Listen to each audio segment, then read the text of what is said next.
दोस्तों, हम आपके लिए सनातन धर्म से जुड़े रहस्य और जानकारी लेकर आते हैं। अतः आपसे निवेदन है कि आप चैनल पर नए हो तो चैनल को सब्सक्राइब जरूर करें ताकि हमारी बात आप तक पहुंच सके। साथ ही वीडियो पसंद आए तो लाइक जरूर करें। आपके लाइक से हमें प्रेरणा मिलती है और हम अपने धर्म की विजय गाथा को दुनिया तक फैला सकने में सक्षम बनते हैं। इसके लिए आपका सहयोग बहुत अनिवार्य है।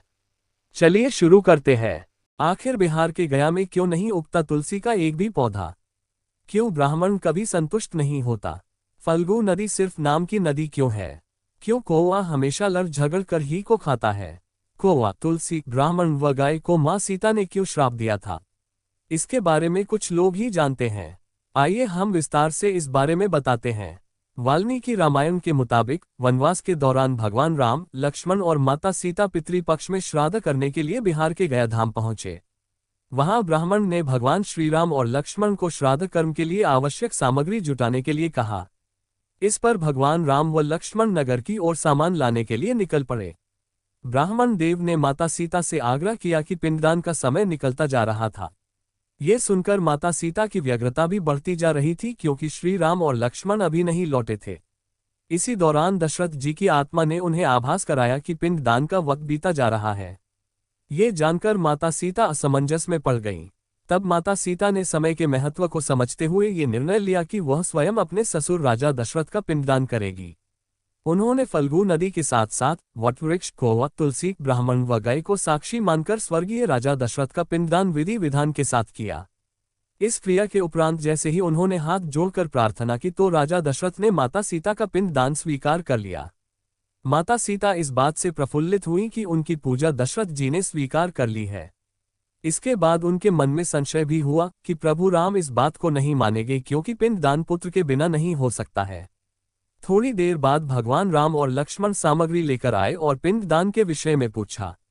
तब माता सीता ने कहा कि समय निकल जाने के कारण उन्होंने स्वयं पिंडदान कर दिया है। प्रभु राम को इस बात का विश्वास नहीं हो रहा था कि बिना पुत्र और बिना सामग्री के पिंडदान कैसे संपन्न और स्वीकार हो सकता है। इसके बाद माता सीता ने कहा कि वहां उपस्थित फल्गु नदी, तुलसी, कौवा, गाय, वटवृक्ष और ब्राह्मण श्राद्ध कर्म की गवाही दे सकते हैं। भगवान राम ने जब इन सब से पिंडदान किए जाने की बात सच है या नहीं यह उनसे पूछा।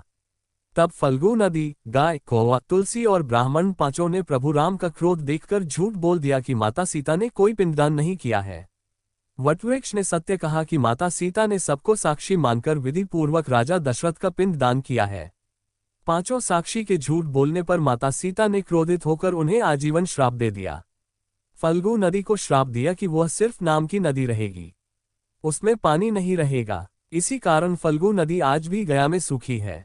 गाय को श्राप दिया कि गाय पूजनीय होकर भी सिर्फ उसके पिछले हिस्से की पूजा की जाएगी और गाय को खाने के लिए दरबदर भटकना पड़ेगा।